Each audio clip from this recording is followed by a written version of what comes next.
We are in my garage. All this knowledge. I'll tell you something you probably didn't know. Pumas are one of the ding dong best secret skate shoes. Like, I think these were literally made to like walk and look cool. I don't even know what this trim level is exactly. It just has digits. It just says 35656833. Maybe I can find an exact name for this one.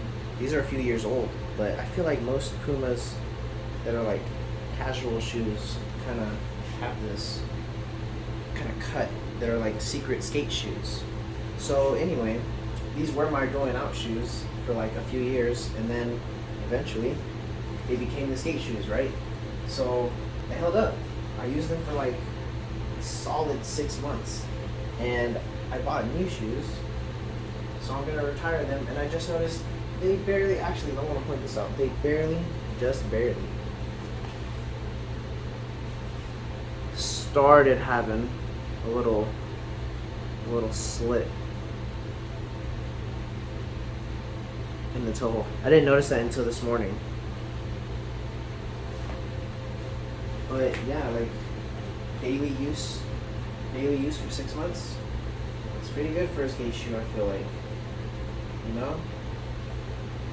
I think most shoes, maybe we should go by like hours. This is like, you know, open dialogue skate shoe talk, because, you know, there's never gonna be like one mold. There's not like a skate shoe. Like, I'm switching to high tops after this because I'm just tired of hitting my ankle. But these worked out fabulous. I feel like the toe box is a little narrow, but you know what? It kind of forces you to flip, kind of same way like Chuck Taylor's kind of do, where they like, you know, really narrowed out and give you that toe poke. Here's another thing: the laces are so long. Every time they ripped, you just tie them up, put them back on, because you'll have enough fabric to just keep going and going. And I would just stuff them in, because you know what? I like the shoes for the color and the function. So if it's got some extra lace and it's just tucked in, it worked out perfect. Like, you can slide in these. They're right. Most Pumas don't. I don't know if all Pumas come leather. I have to double check that. I think they all have this like nice, I think, slide in feel.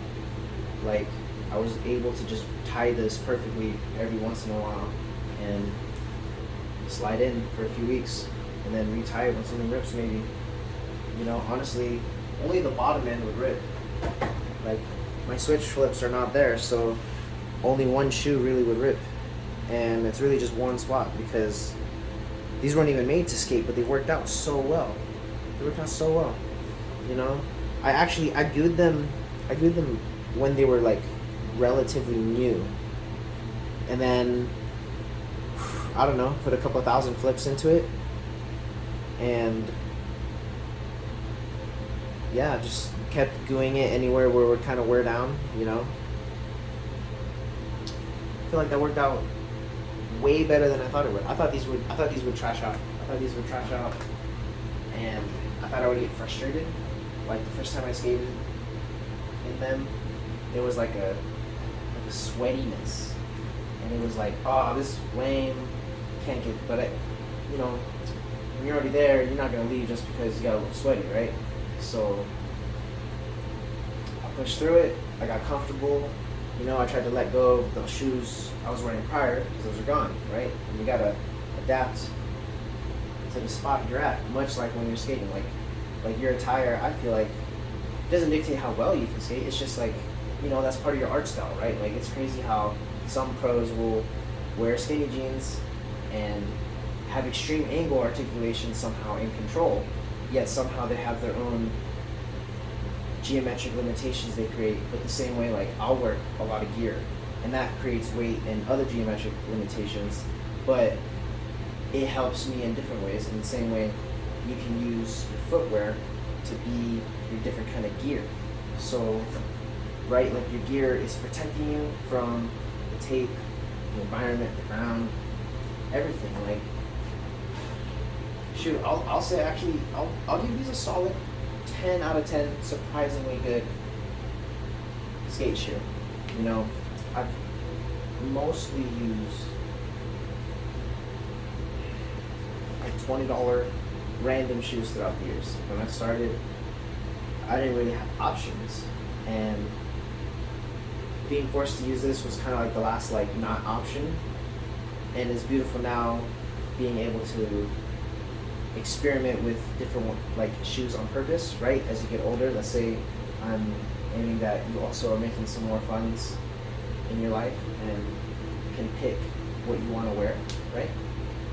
So I'd really recommend, like, if your option is, oh, I got some old Pumas and I don't want to buy skate shoes, I would highly recommend it. Highly recommend this cut. You know, I can't say for all Pumas, but I would say these held against the test upon, I would say I had at least a couple 100 hours of skate time on these. So, shoot, I really can't say the same for most shoes that are skate shoes intentionally. Most of them, you have to do after like a few flips. I don't know, I've seen a lot of videos on the Karayuma. I want to try them, but I would really like some high tops. I don't want to spend that much money and not have ankle protection. I feel like for $100, gotta at least cover my ankle. Like, these were a gift. So what, they didn't cover my ankle? At least they covered the rest of my foot. Like, right? But figure out what works for you, and you know, give different footwear a chance. Sometimes maybe it wasn't made to be skated in, but you just like it. Like, I swear I've seen crazy, like, people in flip-flops, people in Jordans, people in whatever, people in basketball shoes, like specifically made for basketball, and like on paper shouldn't work for skateboarding, but like that's how they skate their best. And I think what's fascinating is that, for me, what always makes me skate my best is just experimentation and micro tweaking throughout the years.